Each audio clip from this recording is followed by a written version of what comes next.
remarkable, something extraordinary. You look at Steve Jobs, Apple computer. He had nothing but a vision. He had very little resources. He was creating a whole new market where average men and women would set out against the odds. His team. He pulled together a team of just average men and women that didn't have many resources that would work together, and he was ridiculed because they said, "You're taking on the corporate giant IBM, it's impossible." But he saw it. He could see it. He could see something. And limited resources, but he had a vision.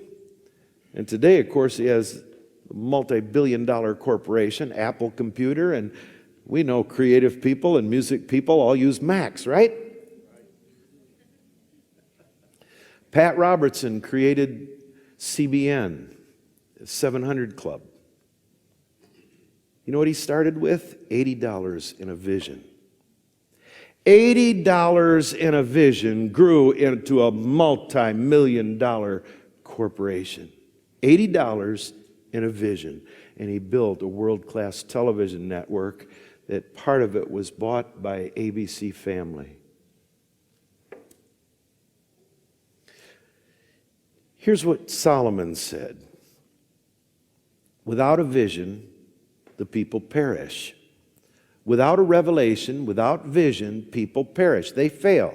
They falter. I found that there's 3 keys to success in anything. 1 is vision.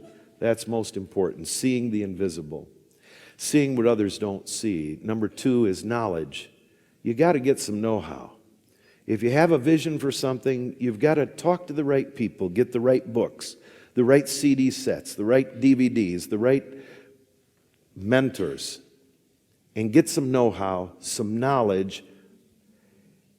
And number 3 is obedience, action. It's taking action on the vision. It's taking a step in the direction of, even though it's invisible, you start walking toward it, and you'll see it become reality. Oral Roberts will probably go down in history as one of the greatest achievers of all time in the Christian realm.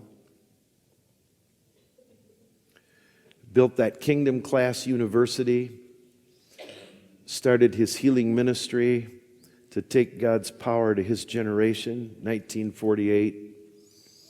Oral Roberts is a household word. You can find him in crossword puzzles everywhere still today. You buy a crossword puzzle, and there'll be a question about Oral Roberts in it. Johnny Carson used to talk about him on The Tonight Show. He was interviewed by Johnny Carson, Larry King, and many others. He was one of the greatest achievers. 30 million souls came to Christ through his early ministry. And no telling how many other later on. Oral Roberts started that great university, standing out on a field, praying in the Spirit, receiving an interpretation back from God. And God said, "Build me a university.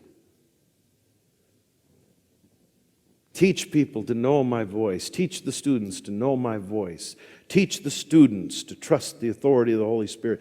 And spoke to him. And I don't know the exact words. I could look them up. But he spoke to him, and all Oral had was $11. That's all he had to his name, $11.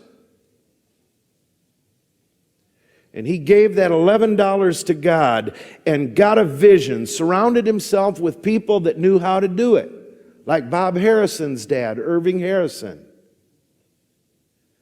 Surrounded himself with people who knew how to build a university. So he got knowledge. He had the vision, he got knowledge. Then he took a step of obedience and actually started sharing that vision, casting that vision with people around the country, until out of the ground came Oklahoma's #1 tourist attraction, Oral Roberts University. It was vision, not resources, that brought it to pass. You may feel, I don't have the money, I don't have the talent, I don't have this, I don't have that. You need one thing. You need to see what others don't see. It's called vision. You need a comprehensive sense of where you are and where you would like to be, and then get the knowledge on how to take the steps to get from point A to point B, and be obedient to take step one. And then you'll find the Holy Spirit propels you a whole bunch of other steps.